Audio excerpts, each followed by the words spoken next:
Hi, I'm Alison, and today in this top tips video, I'm going to be giving some tips as to how to use Easify for submitting your VAT returns to HMRC via Making Tax Digital or MTD. This isn't a tutorial video, we already have one of those listed on our website or on our YouTube channel. However, this is just a top tips video to give you some pointers if you get stuck along the way. Now, most businesses with a turnover of over £85,000 will already be using MTD to submit their VAT returns. However, as from April next year, that's April 2022, all businesses, even if they are below the £85,000 threshold, will have to submit their VAT returns via MTD. Hence, we've been getting quite a few questions about it. So let's get started. Tip 1. Now, there are two steps to starting to use MTD for your VAT returns. One is you need to register with HMRC Direct via their website. Now, we do have a link to the relevant section on their website via our user guide, and I'll also pop a link below. With this, you go on and you say you want to sign up for MTD, and you follow through the process. It will make you log in to your government gateway account, which is usually covered under two-factor authentication. There you'll go through the processes and you'll sign up with HMRC for MTD. If you don't already have a government gateway ID, you will need to set one up, so make sure you do it in ample time.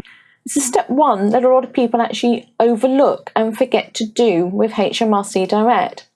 Step 2 is you actually need to then register Easify to talk to HMRC on your behalf for MTD, and that's the bit you actually do within the Easify program itself. So let's have a look to see where you would do it under the Easify program. So here we go to Tools, VAT Settings, and here you see we've got an Authorised for HMRC Making Tax Digital button. Now, on this copy, we've already authorised it for HMRC MTD, hence it's showing with a green tick. However, if you're new to MTD, it will show with a red cross there. Again, there you click on the button and it takes you through the process, which basically tells HMRC you're going to be using Easify for your VAT returns. You'll need to log into your government gateway account as well during this process. Now, some people ask us if we can do this process for them. We can't, because you've got to log into your government gateway account to do it. And that's something that only you and perhaps your accountant will have the access details for. Tip 2. It's important to understand what VAT accounting scheme you're using for your VAT returns. Easify supports 2 VAT accounting schemes, standard VAT accounting and cash VAT accounting. Standard VAT accounting is the normal one that most businesses use, and hence it's the default setting under Easify. With this, the VAT becomes due upon the invoice date. So when you invoice your customer, that's when the VAT is due and effectively becomes payable to HMRC. The same goes for your purchases. When your supplier sends you an invoice, that is the date upon which you can then claim back the VAT on that particular purchase. With cash accounting, it can help smooth your cash flow for some of the smaller businesses. But as far as I understand, you can only sign up for cash accounting if you have a turnover of under 1.3 million. You can see which VAT accounting scheme you've set under VAT settings on Easify. You can see here under the VAT scheme, we've set a standard on here, or you can select cash if you prefer. When you generate a VAT return, you can also see the VAT scheme there. So you go to Finance, VAT Returns. Here's one we've already got in process. And here you can see we've got the VAT scheme of standard selected. Again, you could choose cash here if you prefer. You can change the VAT scheme on a VAT return, but the best thing to do is to change it under your settings.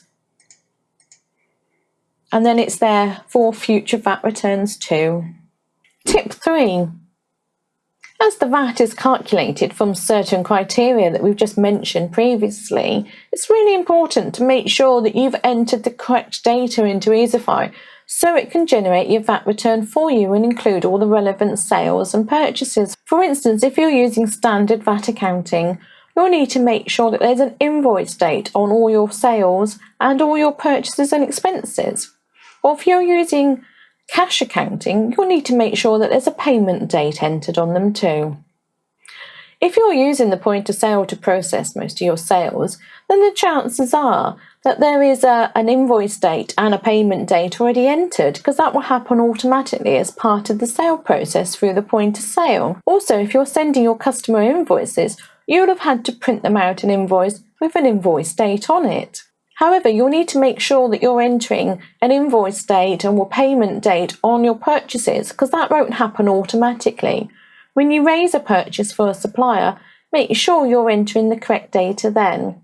And also, if you're going to be using Easify to submit your VAT returns, you're going to need to make sure that you enter all your purchases and expenses into Easify, not just the ones that you want to use for stock control. For instance, if you're buying in stationery, you're going to want to raise a purchase for that too, so you can record the expense and enter an invoice date and a payment date so it's included on your VAT return. Tip 4. Purchase types, which are sometimes known as nominal codes or cost centres. When you enter a purchase, you're going to need to ascertain what type of expense it is. You'll need this information for your end of year accounts, but you also need this information for your VAT return. Some expenses aren't VATable, which means they shouldn't be included on a VAT return at all. For instance, employee costs. Although you might want to record the expense so you know how much you've spent on employment wages for the year, it's not going to appear at all on your VAT return. Under the billing tab of a purchase, you'll see the different purchase types. If we go to purchases and expenses, you'll see here the purchase type field. You can also set whether purchase type should be included on a VAT return under Tools, Options, Purchases, and Purchase Types. Here you can see any that have a tick means that they are VATable, i.e. they will appear on a VAT return. Any that have no tick at all means they won't appear on a VAT return, so they'll be excluded from all your data that's on a VAT return. And any new ones that you add will just appear as a black square, and you'll need to select whether they're VATable or not VATable. If it's got a black square, it basically means it doesn't know if it's VATable or not yet. Now, this is a really important part of Easify if you're going to be using it to submit your VAT returns to HMRC. As I say, it needs to know what purchase types to include on the VAT return, and unless you do this part of setting your purchase types under the settings, you'll find that there are certain purchases that just won't appear on your VAT return, even though you'll expect them there. So make sure you do this bit of the process. If you're not sure if a type of expense is VATable or not, you can check with your accountant or HMRC Direct. Tip 5. Once you've generated your VAT return, it's always a really good idea to export your data to a CSV file to double check it before you submit it to HMRC. So to do this, you would go to where your VAT returns are under Finances, VAT Returns, and I'll just load this test one that we've got here.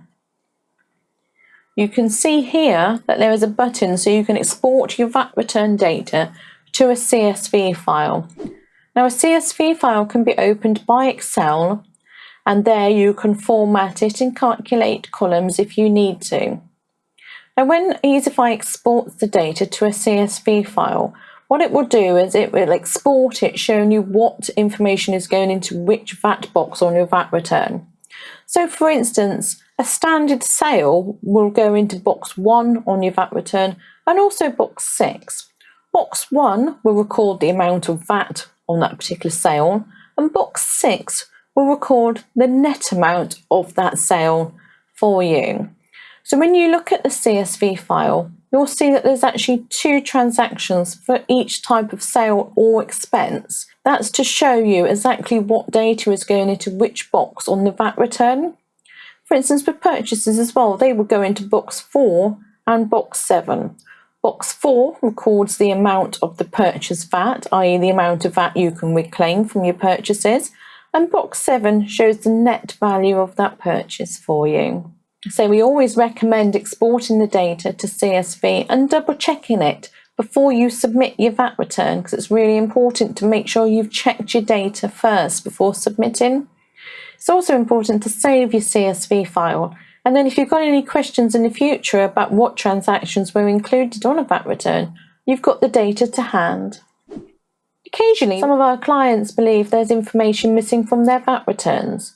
It never has been the case. It's always down to these settings here not being set. Quite often, it's down to the fact they haven't selected which purchase types are VATable or not VATable, or they haven't included a purchase type at all on a purchase.